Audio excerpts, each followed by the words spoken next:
अस्सलाम वालेकुम जी। आज का टॉपिक हमारे पास पीएन जंक्शन के बारे में है। फिर हम इसकी प्रॉपर्टीज में देखेंगे कि डिप्लीशन लेयर क्या होती है, पोटेंशियल बैरियर क्या होता है। तो आज बेसिक तरह कह लें कि बेसिक टॉपिक शुरू होने वाला है इलेक्ट्रॉनिक्स का, कि जितनी इलेक्ट्रॉनिकल डिवाइसेस आएंगी उनमें बेस कंसेप्ट यहां से शुरू होगा।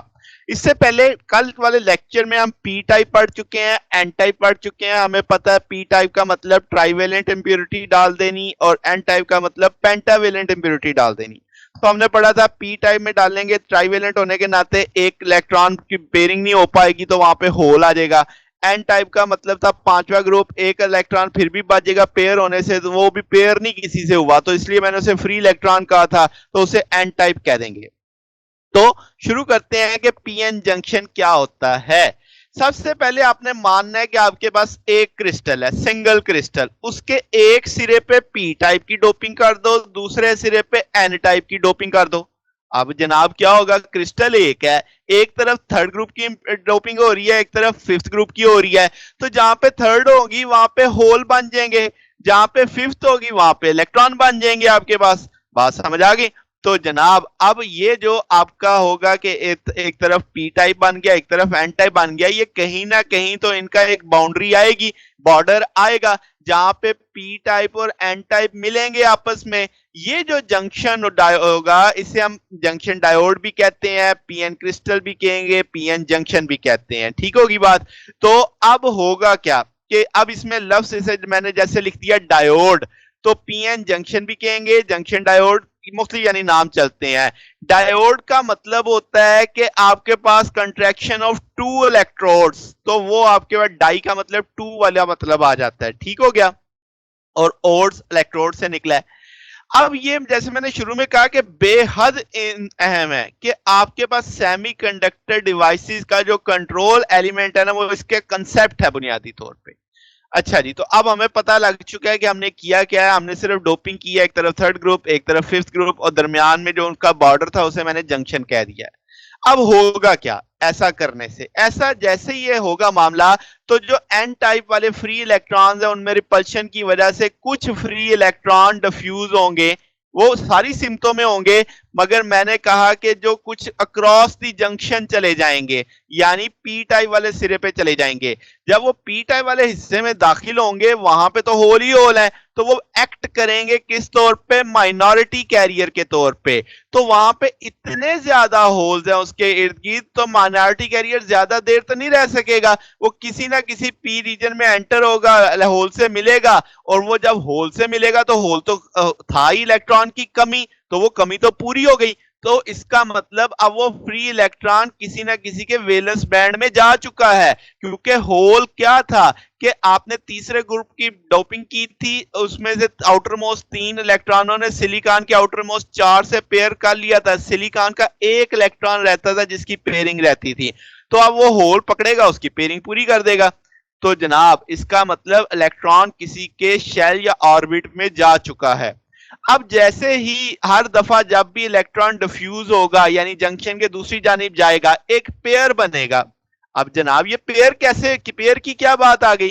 क्यों? क्योंकि जो इलेक्ट्रॉन निकला है, जो इलेक्ट्रॉन एन टाइप से चला है, उसने भी अपना ऑर्बिट छोड़ा है। तो इसका मतलब ये हुआ कि वो जो पेंटावेलेंट के ऑर्बिट से निकला वहां पे वो पीछे नेगेटिव चार्ज छोड़ा है, उसका एक नेगेटिव चार्ज था, तो एक नेगेटिव चार्ज की कमी हो गई। तो इसका मतलब उस पे कौन सा आइन बन गया? वो पेंटावेलेंट एटम पॉजिटिव आइन बन गया।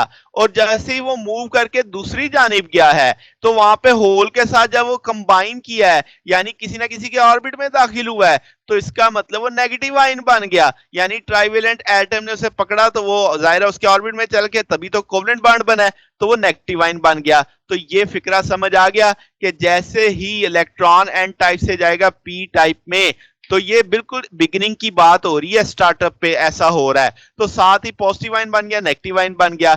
अब ये जो आइंस हैं क्रिस्टल स्ट्रक्चर के अंदर, ये बेसिकली कोवलेंट बॉन्डिंग की वजह से हैं। अब आपके पास क्या हुआ कि यहां पे जहां से अब निकला था इलेक्ट्रॉन, उधर सिलिकॉन के चार ने पेंटावेलेंट के 4 के साथ अपनी पेयरिंग पूरी की हुई है। जहां पे इलेक्ट्रॉन पहुंचा वहां पे ट्राइवेलेंट के 3 थे, एक इलेक्ट्रॉन आ गया, वहां पे भी 4 हो गए, उन्होंने भी सिलिकॉन के 4 के साथ अपनी पेयर पूरा कर लिया। इसका मतलब अब इस वाले हिस्से में जहां पे आयंस आपको दिख रहे हैं ये सर्कल के अंदर, यहां पे ना कोई अब होल है, ना कोई अब यहां पे इलेक्ट्रॉन है, फ्री इलेक्ट्रॉन है। ठीक होगी बात। तो ये एक तरह से चार्ज एम्प्टी रीजन बन गया, इसे हम डिप्लीशन लेयर कहेंगे या डिप्लीशन रीजन भी कह देते हैं। अब डिप्लीशन का लफ्ज क्यों आया? क्योंकि जंक्शन जो बना था इसने उसके टुकड़े कर दिए, इसने उसे खाली कर दिया कैरियर, चार्ज कैरियर यानी इलेक्ट्रॉन्स और होल से खाली कर दिया। तो इसका मतलब वो जो डिफ्यूजन होनी थी वो अब आपके पास उसकी वजह से यहां पे एक ऐसा रीजन बन चुका है जिसमें अब कोई भी कैरियर, ना मेजॉरिटी ना माइनॉरिटी, कोई कैरियर मौजूद नहीं है। अब ये जो आपके यहाँ पे रीजन दिखा हुआ दिख रहा है ये बहुत जल्दी बन जाएगा, यानी जैसे ही हमने डोपिंग की साथ ही ये काम हो जाएगा। मगर याद रखना कि ये इंतहाई थिन होगा पी टाइप और एन टाइप के निस्बत। यहाँ तो फिर भी मैंने यानी समझाने की गर्ज से बड़ा करके दिखाया हुआ है, तो अदरवाइज ये इंतहाई थिन होगा। ठीक होगी बात। तो अब आपको समझ आ चुका है कि डिप्लीशन रीजन कैसे बनता है। अब आगे चलते हैं, पोटेंशियल बैरियर क्या होता है। तो जैसे ही पीएन जंक्शन बना, आपकी डिप्लीशन लेयर बन गई, अब उसके साथ ही जो फ्री इलेक्ट्रॉन मजीद जा रहे थे वो रुक गए। वो रुकेंगे कैसे? वजह क्योंकि जो आयन बना है, आयन पॉजिटिव आयन और नेगेटिव आयन के बीच में एक फील्ड बन जाएगी, एक डाइपोल वाला कंसेप्ट आ जाएगा ना, एक तरफ पॉजिटिव एक तरफ नेगेटिव और उसके बीच में फील्ड होती है। अब जब कोई इजाफी इलेक्ट्रॉन इधर आना चाहेगा यानी डिप्लीशन रीजन में एंटर होने की कोशिश करेगा, इलेक्ट्रिक फील्ड कहेगी वापस एन रीजन में जाओ। ठीक हो गया। तो इसका मतलब आपके पास जब तक इक्विलिब्रियम नहीं आया होगा, इलेक्ट्रॉन दाखिल होते जाएंगे यानी डिफ्यूज होते जाएंगे, वहां पे आयंस बनते चले जाएंगे और एक वक्त आएगा कि इतनी इलेक्ट्रिक फील्ड बढ़ चुकी होगी कि वो मजीद आने वाले इलेक्ट्रॉनों को रोक देगी। तो इसका मतलब इलेक्ट्रिक फील्ड बेसिकली डिफ्यूजन रोक रही है। तो अब वहां इसका मतलब ये हो गया कि वहां पे एक पोटेंशियल डिफरेंस बन चुका है लेयर्स, डिप्लीशन लेयर के क्रॉस में, और जिसे हम बैरियर पोटेंशियल कहेंगे। जैसे आप तस्वीर में देख सकते हो कि इलेक्ट्रॉन वाली वैल्यू मैंने पॉजिटिव रखी है, होल्स वाली वैल्यू मैंने नेगेटिव रखी है। बात समझ आ गई। तो अब आपके पास इलेक्ट्रॉन ने क्रॉस करके इधर जाना है, वो नहीं जा पा रहे क्योंकि यहां पे जो इलेक्ट्रिक फील्ड आई है, जैसे ऊपर वाली फील्ड में मैंने शो भी किया, ये कि इलेक्ट्रिक फील्ड बन चुकी है और इलेक्ट्रिक फील्ड अगर आप देखो तो पॉजिटिव से नेगेटिव की जानिब होती है। तो अब जनाब ये जो बैरियर है ये कितना होगा? जितनी इलेक्ट्रिक फील्ड आयंस के बीच में होगी उतना ही पोटेंशियल डिफरेंस होगा बैरियर का।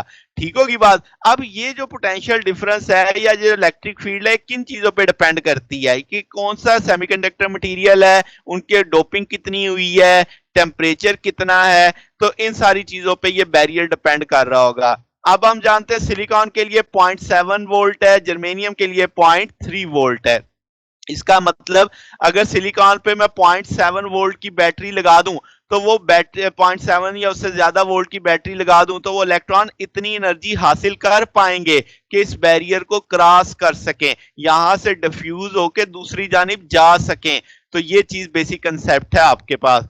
तो जनाब ये हमारा आज का टॉपिक था। आपने बेसिकली पीएन जंक्शन को समझा, पीएन जंक्शन की जो बेसिक प्रॉपर्टीज होती हैं जो हम बार बार आगे आने वाले कुछ टॉपिक्स में बोलेंगे, जिसमें डिप्लीशन रीजन है या डिप्लीशन लेयर कह लो, जिसमें आप पोटेंशियल बैरियर का कंसेप्ट कह लो। तो ये चीजें आज हमने समझी। अब आने वाले लेक्चर में हम बाइसिंग देखेंगे कि जब मैं बैटरी लगाऊंगा इसके साथ तब इसमें क्या बदलाव आता है।